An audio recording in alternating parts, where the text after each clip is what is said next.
పరీక్ష పైన ఒక చర్చ జరుగుతుంది. బీహార్లో అదేవిధంగా గుజరాత్ రాష్ట్రంలో ఈ రెండు కూడా ఎన్డీఏ పరిపాలించినటువంటి రాష్ట్రాలు. ఈ రాష్ట్రాల్లో నీట్ ప్రశ్నపత్రం 30 లక్షల రూపాయలకు అమ్ముకున్నారనేది ఈరోజు ప్రభుత్వమే చెప్తుంది, కేంద్ర ప్రభుత్వం. మరి దురదృష్టవశాత్తు మరి అక్కడికే పరిమితమైంది అనుకోవడం లేదు. చాలా రాష్ట్రాల్లో ఈ పేపర్ లీక్ అయి కోట్లాది రూపాయల చేతులు మారినట్టు కూడా చెప్తున్నారు. మరి దీనిపైన ఈడీ ఎందుకు స్పందిస్తున్నదో అర్థం కావడం లేదు.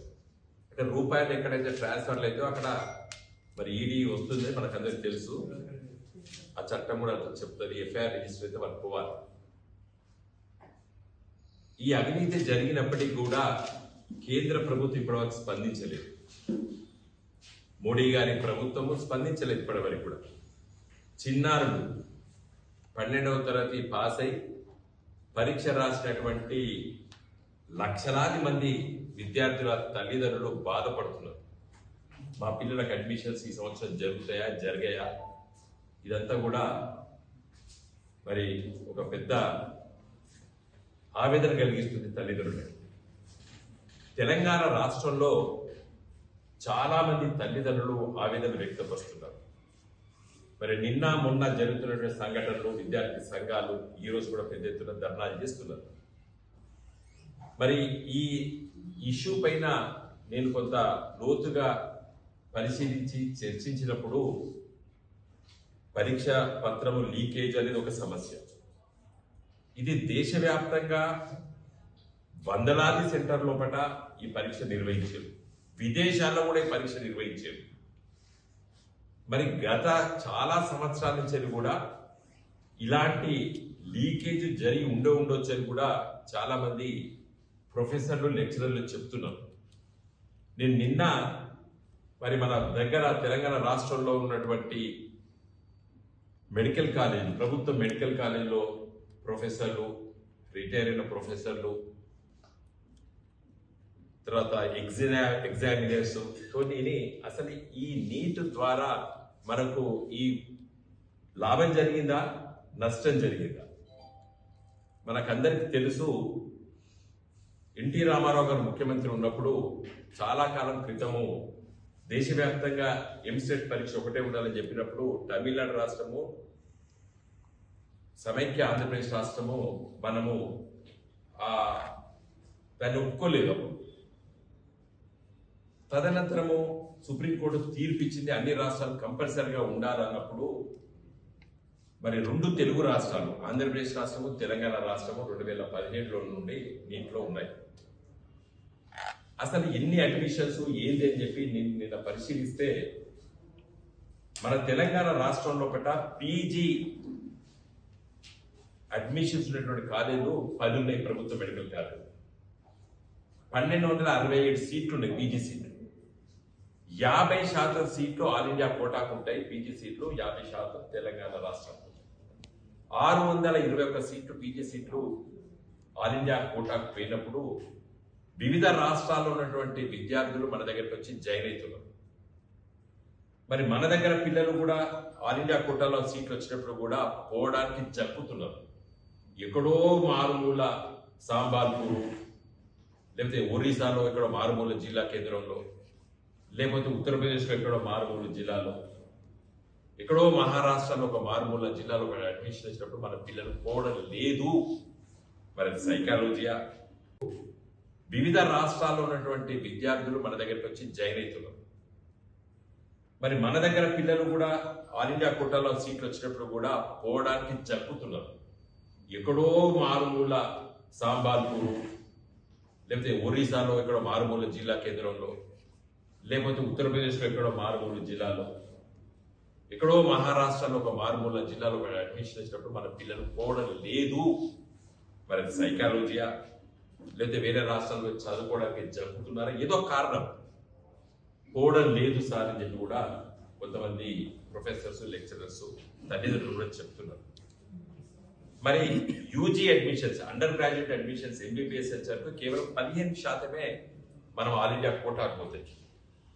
మరి అప్పుడు కూడా మన దగ్గర ప్రభుత్వ మెడికల్ కాలేజీలో 3,817 సీట్లుంటే 519 సీట్లు ఎంబీబీఎస్ సీట్లు ఆల్ ఇండియా కోటాకు పోతే 519 మంది వేరే రాష్ట్రాలలో వచ్చి జాయిన్ అవుతున్నారు.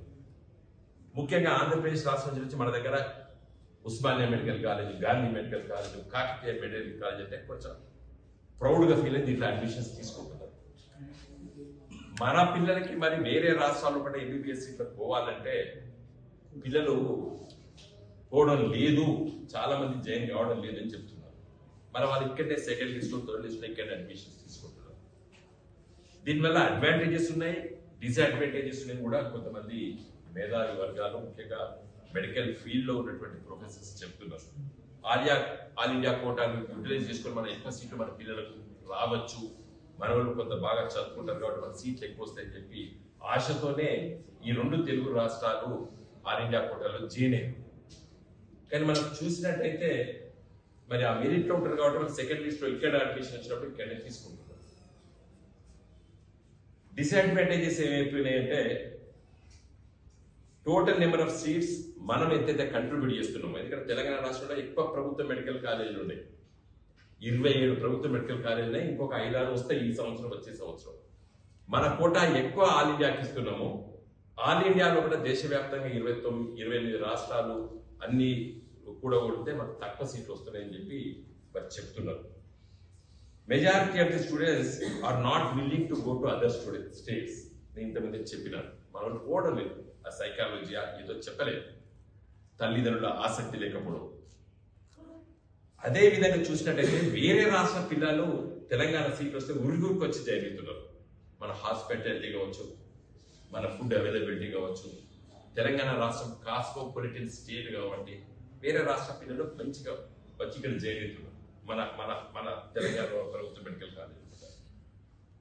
అయితే ఇంకొక డిసడ్వాంటేజ్ ఏముంది, మనకు ఈ ప్రెసిడెన్షియల్ ఆర్డర్ వల్ల దానివల్ల గత 4 సంవత్సరాలు తెలంగాణ రాష్ట్రంలో చదువుకుంటేనే నువ్వు ఇక్కడ లోకల్ అయితే పీజీ అడ్మిషన్స్, మన పిల్లవాడు ఎంబీబీఎస్ సీట్ కోసమో విజయవాడలో సీట్ వచ్చినా, మహారాష్ట్రలో సీట్ వచ్చినా, లేకపోతే నాగ్పూర్లో సీట్ వచ్చినా, ఒరిస్సాలో సీట్ వచ్చినా 4.5 ఏళ్ళు అక్కడ చదివితే మన తెలంగాణకు వచ్చేసరికి 4 లోకల్ అయిపోతాడు. తెలంగాణ బిడ్డ వేరే రాష్ట్రంలో ఎంబీబీఎస్ చదివితే మన రాష్ట్రానికి వచ్చేసరికి 4 లోకల్ అవుతాడు, అక్కడ 4 లోకల్ అవుతాడు, ఇక్కడ 4 లోకల్ అవుతాడు. కాబట్టి అందుకోసం మన పిల్లలు పోవడం లేదు. సెకండ్ లిస్ట్ వచ్చినప్పుడు ఇక్కడనే చేరేది. ఉస్మానియా రాకపోతే, మెడికల్ కాలేజ్ రాకపోతే వేరే జిల్లాలో అడ్మిషన్ వచ్చినప్పుడు తీసుకుంటున్నాడు. కాబట్టి వేరే రాష్ట్రాల పిల్లలు ఇక్కడ ఎంబీబీఎస్ చదివితే వాడు పీజీకి ఇక్కడ లోకల్ అయిపోతాడు, ఎందుకంటే 4.5 సంవత్సరాలు ఇక్కడ చదువుకున్నాడు కాబట్టి ప్రెసిడెన్షియల్ ఆర్డర్. కాబట్టి నా ఉద్దేశం, నాకు ఒక ఖచ్చితమైన అభిప్రాయంతో నేను చెప్తలేదు, నేను రేవంత్ రెడ్డి గారిని, మన గౌరవ ముఖ్యమంత్రి గారిని, అదేవిధంగా మన ఆరోగ్య శాఖ మంత్రి రాజనరసింహ గారిని నేను కోరేది ఏంటంటే ఒక ఎక్స్పర్ట్ కమిటీని మీరు దీని మీద వేయండి. Medical college, university vice chancellor, అదే మన తెలంగాణ పిల్లల భవిష్యత్తు కోసము దీనిపైన మరి మంచి జరుగుతుందా చెడు జరుగుతుందా, మనం ఈ ఆల్ ఇండియా కోటా ఉండడం మంచిదా మంచిది కాదా, దానిపైన ఒక ఎక్స్పర్ట్ కమిటీని వేయాలని చెప్పి నేను గౌరవ ముఖ్యమంత్రి రేవంత్ రెడ్డి గారిని, అదేవిధంగా మన ఆరోగ్య శాఖ మంత్రి రాజనరసింహ గారిని నేను కోరుతున్నాను. మరి మంచి ఎక్స్పర్ట్స్ ఉన్నారు మన మన తెలంగాణ రాష్ట్రంలో. కూడా మనకు ఒక ఎక్స్క్లూజివ్ యూనివర్సిటీ ఉంది, college university of medical sciences, university of medical sciences. కాబట్టి వాళ్ళను దాంట్లో మరి ఒక 2 లాయర్స్ కూడా దీనిపైన చాలా లిటిగేషన్లో కూడా పార్టిసిపేట్ చేసిన సీనియర్ అడ్వకేట్స్ ఉన్నారు. వాళ్ళందరి అభిప్రాయం కూడా తీసుకొని మనకు మంచిదా, మన పిల్లలకు నష్టం జరుగుతుందా, దానిపైన నిర్ణయం తీసుకోవాలని చెప్పి నేను కోరుతున్నాను. తమిళనాడు వాళ్ళు నీట్ వ్యతిరేకిస్తున్నారు, నీట్ ఉండకూడదు, ఏ రాష్ట్రానికి ఆ రాష్ట్రానికి అడ్మిషన్ చేసుకోవాలని. అదే ఇప్పుడు డిమాండ్స్ వచ్చినాయి, తమిళనాడు అన్నారు. ఇప్పుడు మన పిల్లలు కూడా ఇలా వివిధ రాజకీయ పార్టీలకు సంబంధించినటువంటి విద్యార్థి సంఘాలన్నీ కూడా ఇలా వ్యతిరేకిస్తూ రోడ్లపైన నినాదాలు చేస్తున్నారు. వాళ్ళందరూ కూడా మేము మద్దతు ఇస్తాం. అందుకోసమే కేవలము నీటు పరీక్ష లీకేజ్ వరకే ఆగకుండా దీనిపైన ఒక సమగ్రమైనటువంటి అభిప్రాయానికి వద్దాం.